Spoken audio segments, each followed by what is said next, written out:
Cardinals fall 35-16 to the undefeated San Francisco 49ers in Arizona's first divisional matchup of the season Sunday. We're going to break down that game, talk about the good, room for improvement, and so much more here on Morning Scramble, presented by Verizon, alongside Jody Jackson and Zach Gershman. I'm Dani Sureck. We're so glad that you guys are joining us here on the live stream on this lovely Monday morning. A lovely Monday morning. It's the first time in months that we haven't been in 100-degree weather. It's finally nice out. This is why you moved to Arizona this time of the year, Jody. It's beautiful. I know. A little bit of fall air, so it is. And it's obviously, I can't believe we're already a quarter of the way through here, through the 4 games, and now with 17 games, a little bit off on the math there. But yeah, I mean, and we're learning a lot about this team. And I think that even though they're 1-3, we're excited about what we're seeing. It would have been easy for the Cardinals to get derailed, being held scoreless in the first quarter to arguably the most impressive team top to bottom in the 49ers. However, the Cardinals kept themselves in this game. We've heard about winning culture from the front office, from head coach Jonathan Gannon this entire offseason. Despite being 1-3, Zach, how are you seeing that culture on the field so far? This team is a group of fighters. No matter who the opponent is, no matter the star players that they have on the other side of the field, this team will not go down without a fight. And there have been moments where, yes, the game has slipped away from them, but they do not, they fight all the way until the end, until the last drive, until the last snap that possibly out there. So this team, while the results have not turned their favor, they definitely have showed that the culture, when DJ said during training camp, it's not a culture shift, it's a culture shock. You could see it out on the field. Cardinals kept themselves in the game in large part because of the offense really in that second half. Let's take a closer look at the Cardinals offense. Finished with 362 total yards, 2 for 3 in the red zone, 2 touchdowns, 0 turnovers. Another clean game by this Cardinals offense. It was a slow start. However, they moved the ball down the field, including a 99-yard scoring drive. Jody, how did this offense keep this team in the game? Well, I'm impressed with the 362 yards. You know what I mean? I mean, it was close in yardage. San Fran, despite those touchdowns and the performance by McCaffrey, I mean, 395 for San Francisco, 362 for the Cardinals. And I think what kept them really in it were the 3rd and 4th down conversions. 53% on 3rd down is pretty good. And you saw them mix it up. You saw them be able to move the ball. Now, again, you get down 21-3 in a game, it's going to be hard potentially to win that game. But being able to move the ball against the 49ers defense, which had been so stingy in the first 3 weeks, was really impressive to me. And the fact that Josh Dobbs did it both through the air and with his feet, 12 rushes. I know James Conner had 11. Dobbs running the ball was a big part of this offense once again. And even though he wasn't able to break off kind of a 44-yard run like we've seen from him, just being able to have that threat was huge. And shout out also to the offensive line. Paris Johnson Jr. did a great job once again. I mean, going up against Nick Bosa, he didn't do much in this game. He didn't have a tackle in this game. That's another thing that you're seeing. When you talk about culture, I would even take it to identifying the talent. You know what I mean? It is the culture of winning. It is the coaching, the practice during the week. But it goes back even further to me to constructing this team, Monty Austinford and his staff, identifying Josh Dobbs, identifying Paris Johnson Jr., Michael Wilson. So you go back to the roots here, and that's, again, why you feel really good, Zach, about what's going on with this team. From the draft process, when they were first bringing in talent, they said we want high-character guys, that we want guys who have a football mentality, that are football strong, and you could see it with everybody. Josh Dobbs is one of those quarterbacks that is not afraid to take a hit. You could see the mentality that this team has, whether it's just in that offensive line where we're going to beat you all the way down, where Paris Johnson is literally blocking players out of bounds and taking them to the stands and trying to put them out in the seat over there. That's the type of mentality that this unit has. But when it comes to Josh Dobbs, his confidence, we've talked about it week after week. As he's been in the offense more, his confidence has grown, and you could see it both on the ground and throwing a couple longer passes in this game. Josh Dobbs and James Conner combined for 100 rushing yards. Heading into this game, the 49ers were only allowing an average of 53 rushing yards per game. Very impressive, in large part for what you were talking about, Jody, the blocking from the offensive line. Quarterback Josh Dobbs didn't have a lot of time in the pocket, but it was clean, and that's what's important. Yeah. And that's the difference. He was feeling some pressure at times, but for the most part, and when you look at a team, I mean, there were no turnovers in this game. Yes, there was the fumble by Dobbs, but it wasn't a turnover. And then you look at, on the other side, the Niners, maybe that's not surprising. They're pretty clean with their operation. But a clean game by the Cardinals against a team that is good at causing, creating chaos and havoc with their defensive line and their linebackers. But yeah, I mean, it's really the sound scheme that you're seeing for me on offense too is what's keeping this team in the game, allowing them to move the ball. Smart plays, pretty good execution, which is impressive for a team that has not been together very long. That's the other thing. Just, again, zooming out big picture, you talk about these guys on the Niners. They're household names in the NFL. They've been together a couple of years, Purdy being the one that's the newest. And I think that just speaks to him being a special player that really no one else in the league saw coming, being that he was Mr. Irrelevant. The Cardinals are doing this with new coaches, many new players. That, again, to me, just on the most basic level, is extremely impressive. I mean, the fact that they are able to, and Dobbs in particular, only having the 4 games. But it speaks to, hey, that's the standard. It's not an excuse. If you're going to come in here and join this team at whatever point in time, whether it's due to injury or coming back from an injury, the standard has been set now. When it comes to Brock Purdy, he played like Tom Brady, Joe Montana, John Elway, Dan Marino, all in one. I mean, only having one incompletion was quite incredible. I think the one thing that DJ Humphries talked about is that, yes, the result wasn't in the favor that they wanted, but it's the fact that you're going to go to battle with these guys. These are the type of players he wants to go into the foxhole with, and he knows he's going to come out with knowing that he's got his brother's backs and they got his. So that is why this team has been able to fight together, as we talked about in the beginning, because they're showing that camaraderie in the locker room. Quarterback Brock Purdy with just 1 incompletion on 21 attempts. Take a closer look at how the Cardinals defense performed against the 49ers. It was a challenge across the board for Arizona. San Francisco had 17 plays of 10 or more yards. Brock Purdy played lights out. He had a passing and a rushing touchdown. The wide receivers were able to create space and get those extra yardage. Brandon Ayuk was double teamed by Marco Wilson and Jalen Thompson, and Brock Purdy still took the shot, the 42-yarder, and Ayuk made the catch. And we got to talk about running back Christian McCaffrey, because that was hard to watch. McCaffrey had a hat trick in the first half, 3 touchdowns, got his 4th later in the 4th quarter. Jody, how much of this performance was Cardinals defense struggling, and how much was the 49ers are just that explosive on offense? Yeah, it's a great question, Dani, because it's really hard to judge a defense against this level of talent. It's the combination of elite talent plus the fact that they have been together, a good scheme, great coaching. So this game was such a clean game to me because, of the great coaching really on both sides. But you've got elite players over there. You've got Christian McCaffrey doing what he's doing. When he's healthy, and that's, obviously he's healthy right now, he's a freak. He's a freak of nature. Hard to stop him on any level. But I think for me, and I know you guys know this, you've been chronicling it not only all week but all season, the D-line, how these injuries have just been all on the D-line. It's great that the rest of the team, we want everyone to be healthy on this team, obviously, but injuries in the NFL are usually a little more spread out. This is really concentrated on the defensive line for the Arizona Cardinals, and every week they lose another guy. This week it was Ledbetter, and you're just thinking, how can this continue to happen? And they sign a guy like Roy Lopez. He steps in, he's playing. We saw Dante Stills playing more as a rookie, late-round rookie. So I think, again, it's hard to judge, but the fact that they when I say held their own, they allowed some explosive plays. Ayuk. The other thing with that talent on the Niners, when you look at it, you've got Kittle, you've got McCaffrey. Samuel was a little banged up, but you have to kind of pick your poison there. And to me, Ayuk is the X factor for them. Ayuk finds space out there. He is their deep threat. So, yeah, he's the guy that had the more explosive plays. But Zach, for the most part, this is why a lot of people are picking the 49ers to win the Super Bowls, just because there's so many options when they're healthy. It's really hard to stop them no matter who you are. The fact that Deebo Samuel and George Kittle's name was barely mentioned, yet the 49ers were able to put on this type of offensive performance shows the type of weapons that they have all around.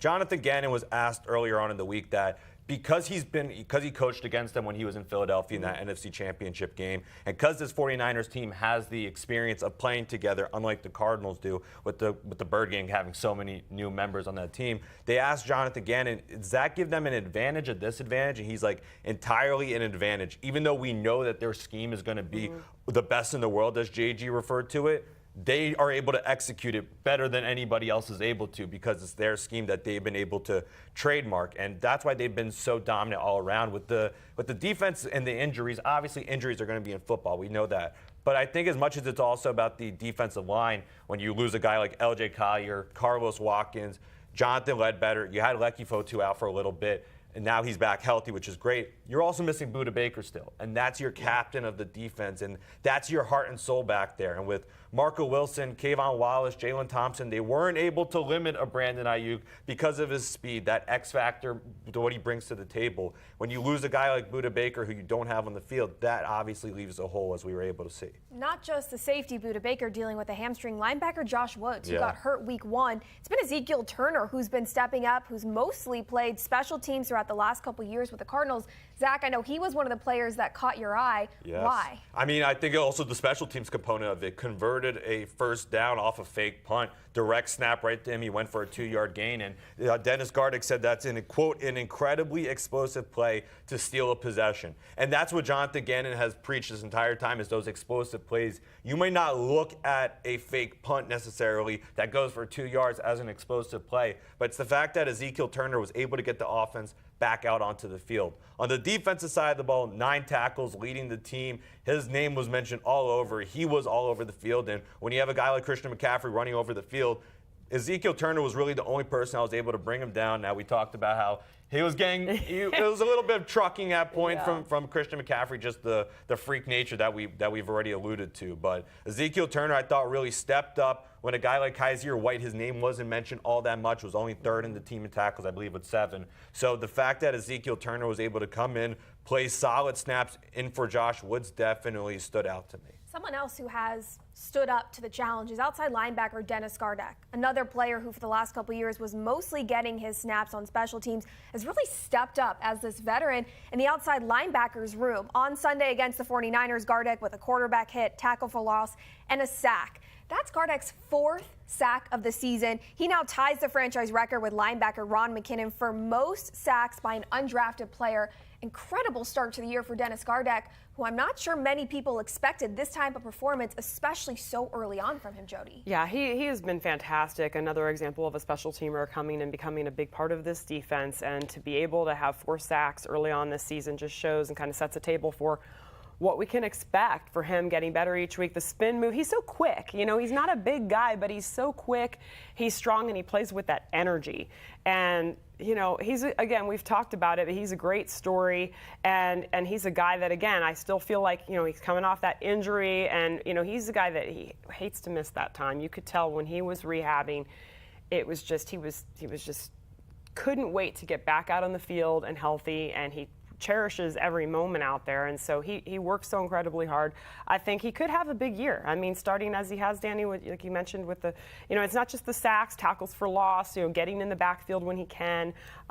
This is going to be a big player on defense that they need to lean on. And Jonathan Gannon referred to Dennis Gardeck as the ultimate pro. It's what he's been saying. It's why Dennis Gardeck was named the captain earlier this season. In 2020 was his strongest season, 7 sacks, I believe, in 90-something snaps. That was all that it was. And the fact that so far he's played closely, he's on pace for that again, and he's already got 4. He's been putting this label of being that special teamer that jumps up to the defensive spotlight. He's the true example, a prime example of what that is. The defense has spoke incredibly highly of him. Jonathan Gannon, Nick Rallis have talked about his bend and his athleticism, which you were able to see clearly getting into the pocket and bringing down Brock Purdy. Not only is it great to see Dennis Gardeck get to the quarterback because he records a sack, it's also great because you get to see a celebration, him hitting the strobe. It might be the best on the team. This one he hit the guitar. Strobe, though, with I did in an interview. It was very embarrassing. Go back and watch it. I know, but now when he gets the sack, you have to break that out wherever in you are. In the press box? And No. Why not? You can't? Why not? Why not? Maybe Damn this week at home with both of you there, that would be the only reason. Okay. Well, maybe we'll post that out on social media or something. we'll He doesn't even need to ask me. I just The old no celebrating the press box, but no, it is cool, and that fires the teammates up. And you know, again, he's having fun out there. He's a guy that, you know, a lot of people did not think he would be in this position, so you can see the joy that he plays with. Absolutely. Let's break out the whiteboards for our player of the game. Before you guys ask, I'm saving my drawing for my song. So no drawing for my Okay. So player. that means All if right, we don't we know gotta the be song, ready. that means it's going to be a creative song if Yeah. she's able to, Can't wait. to draw something up. Okay. I'm going to make this nice and big so everybody can see back home watching.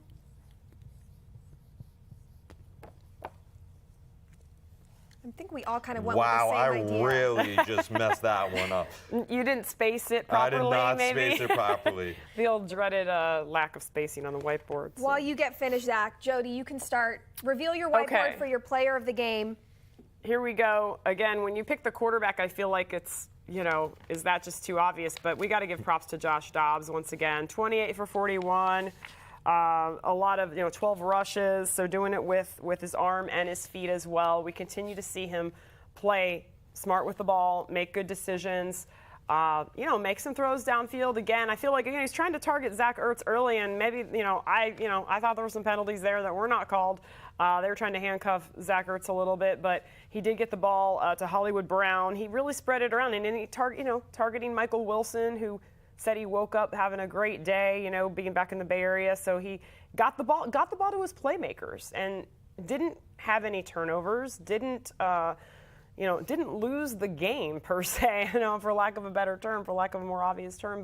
And he continues to show you that, and Drew Petzing is using him in such a great way. And everything's just coming together. And again, with the lack of time they've had together, it's so impressive. It really sets a standard for the quarterback play here. And even in a game against this 49ers defense, Josh Dobbs continues to shine. They got down in this game. They could have, I've heard a lot of people say they could have folded. I mean, that's not in their DNA, Nope. as you guys just talked about. So I don't expect that at all. But there are times that it can just get sideways, right? And we even saw at the end of this game, there were 2 pass plays there that were easily, you're looking at another touchdown would have been scored. So point-wise, could have even been more than what they had on the board. But props to Josh Dobbs continuing to do what he does. And he's now turning heads around the NFL for sure. We're hearing about why wasn't this guy playing? Again, credit to the Cardinals for bringing this guy in. Clean, smart football starts with your quarterback. Dobbs is one of 3 starting quarterbacks in the league yet to throw an interception. That's important. That's impressive. Absolutely. Zach, who was your player of the game? So I went with, and you could probably see where I messed up with the spelling, but we fixed it up. It's Hollywood Brown. I thought Hollywood did a really solid job for him going throughout the week, being on that injury report list with he hurt his thumb. He had it wrapped up during practices, as we were able to see during the open portion. For him to come out and to go for 7 receptions, 96 yards. He had that long ball, 41 yards, that long pass from Josh Dobbs that he was able to haul in. That looked very similar to Michael Wilson's against the Cowboys, similar route, crossing downfield. Josh Dobbs moving to the left and finding him all the way on the complete opposite side. But I thought Hollywood Brown did a really solid job. We spoke week after week about how the bread and butter has been that slant pass up the middle where he's been able to go on a run and go. There were points where I know Josh Dobbs threw behind him on one pass that I thought Hollywood Brown probably could have reeled in for that 8th reception, but overall, I thought he did a really solid job. It opens up that offense when you have a talented wide receiver core. You see Zach Ertz is getting some passes. So knowing that you have a speedy wide receiver like Hollywood Brown that you're able to put out there,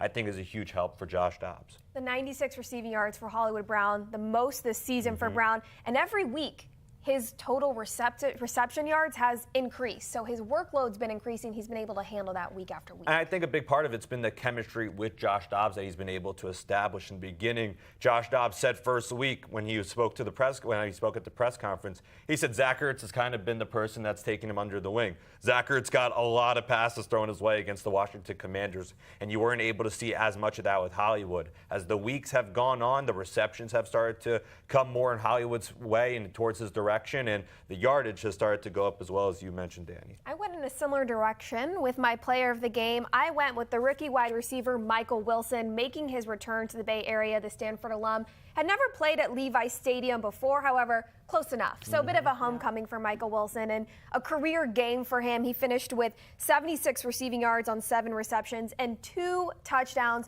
the first 2 of Wilson's career. The Cardinals are utilizing Wilson's size for big-time plays. Last week against the Cowboys, a 69-yard catch. This week, a 33-yard catch against the 49ers, which set up Wilson's first touchdown. This is what you want to see out of a rookie wide receiver, taking advantage of the opportunities. Every time Wilson's number is called, he steps up to the plate.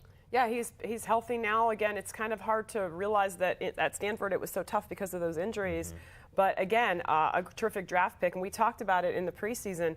The fact that this guy could be a big-time star, a star for this team coming out of this draft class. And Dani, talking to him, I, of course, heard it on the post-game coverage that he woke up feeling good, I guess comfortable being back there, having family and friends, his old roommate in the stands. That's got to be a cool feeling. And to go out there and to be in the NFL against the 49ers, I mean, it had to be an amazing feeling for him. He also just seems like somebody that gets it, that gets what this coaching staff has been able to put out there. When he gets on these post-game press conferences, the first thing he's always talking about is the culture component of it. He's mentioning how important that the group of guys that they have in there, how the results might not be going their favor, but the group and the camaraderie that they have, the football character that Michael Wilson has definitely speaks to the smarts that he has as well from Stanford, which everybody has alluded to. But it must have been that home cooking because it definitely worked out his way this week. Whatever he was doing in San Francisco, try and bring it back now to Arizona. Right. The weather's kind of the same at this point. We've talked about the good that we saw from Arizona. However, the Cardinals did fall 35-16. It's time to turn now to their turning point. Zach, what was the point of no return for the Cardinals? Yeah, so I'm going to do this while I erase, see if we're able to multitask here. I think something that really stood out to me when it came to the turning point is there was a possession where Hjalte Froholt, the team center, and you don't really realize how much you miss a center or one of those positions until they're not out on the field. And in this case, the officiating staff kept having Hjalte Froholt go off the field. I believe that they were evaluating him for a potential injury, and they wanted to make sure that he wasn't on the field to risk being injured any further, which got to give respects for the referees for that, 100%. But there was that play where Tristan Colon went in to snap to Josh Dobbs, and it was 9:59 on the clock, fourth quarter. The 49ers fans were cheering. The play clock was going down. It was already at 0 seconds on the TV broadcast. They had to snap. Javon Hargrave, who played with Jonathan Gannon in Philadelphia, was one of his star defensive linemen, came in, sacked Josh Dobbs, and at that point, you felt that the offense they were hanging in there. We talked about how they're not giving up. But it was at that moment where you started to say, okay, this seems like it's starting to go the other direction right now. It was one of those plays where you wish, I think in hindsight, you want to call a timeout because you only have 1 second on the play clock, and you realize that the alignment isn't fully there. But it happened. Josh Dobbs was taken down for that sack, and unfortunately, that was kind of the turning point, I think. Tristan Colon, a recent addition to the Cardinals. We saw him last week or a few weeks ago that he was getting some snaps at left guard and then came in at center. So you can see that they like Colon for that ability to be diverse on the offensive line, give them some depth there. Froholt, it was precautionary. He came back into the game later. However, the following drive after that sack, 49ers would eat up more than 7 minutes on the clock, score a touchdown, and have that final 35-16 score. Big turning point. Definitely a big turning point. I think also Tristan Colon was playing some snaps at left guard. And that one play where Javon Hargrave was able to get by, it was to get by Elijah Wilkinson at left guard, which is where we would be seeing him split time with Tristan Colon. So it was one of those components where Tristan Colon was out of position. Maybe that messes up because it's been week after week that DJ Humphries has given credit to Hjalte Froholt for holding that line together, for being the one person that's kind of brought them all in at one and making sure when stuff is not going their favor, whether the 49ers are presenting different options on that field, on the defensive line, Hjalte Froholt's been the one that's been able to kind of rally the troops together, and unfortunately he wasn't out there for that play. You guys ready for Songbirds? Oh, yeah. Ready. Okay. I just erased the drawing. That's right. I did promise a drawing. I need to erase this. So pick a song that encapsulates how you're feeling from this game. I'm kind of scared for Jody's after last week. It was so aggressive. Move. Yeah, no, they were, the physicality. This actually, mine does have to do a little bit with physicality. I will say that. Okay, go ahead and reveal your board. Should I be the first one here? No fun drawings on this one for me. I'm going with a Tom Petty song, Won't Back Down. Hey, and there you go, Zach. I got it. And I like this because not only did this team not back down to the 49ers, but it's because the 49ers are, again, another physical team. We saw some intimidation there. They were there was a lot of chippiness throughout this entire game. And yet, the Cardinals did not back down. We didn't say, James Conner was right there with Hufanga. Did I say that right? Hufanga was like kind of, every time he would tackle him, he would continue to lay on top of him a little bit, that extra second, and nobody likes that. And you don't, they were not, yes, they possessed the ball, but actually time of possession at the end of the day was pretty even in this. It was in favor of the Cardinals, actually. Yeah, it was 30-29 basically. And so, look, the Cardinals may have lost this game. The score looked lopsided a little bit, but they did not back down, and they did not get pushed around, even though, again, there were some long drives by the Niners, a well-oiled machine. So I'm going with, won't back down. This team so far through 4 games, we've seen them. They don't do it to anyone, not the Cowboys, not the Niners, and that's a great sign.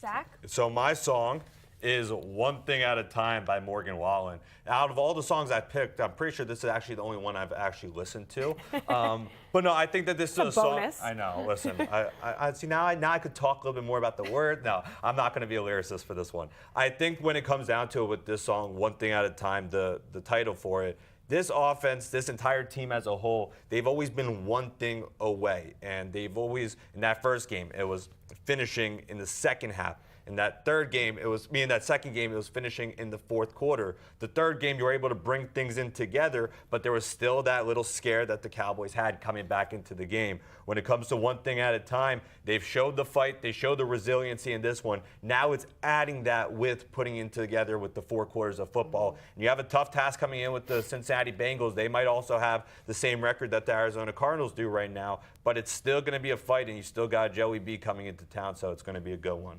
Jody, we're on the same wavelength today because I went with Not Afraid by Eminem, which is what I drew, a nice little Eminem. That's 2 straight weeks.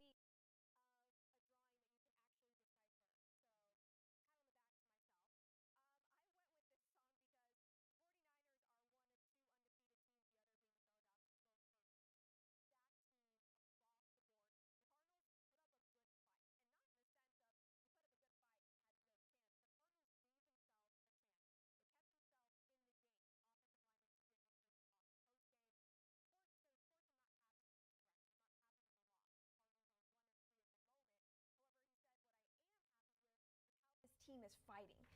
Humphrey said that this Cardinals team is scrappy, the effort and the energy is there, and that's exactly what you want to see. And again, that's not in the sense of, well, the effort is there, but you can't see it at all in the play. That's not the case. Our songs pretty much go in unison together. The Cardinals seem to be one thing at a time away from really putting teams away and having that full, complete game consistently. Dani, you're batting 500 right now on these Thank you. designs. I'm impressed. Don't give me many more baseball. I had Pretty to. good. Don't give me a lot of baseball terminology because that one I understand. A lot of others I might not be able to.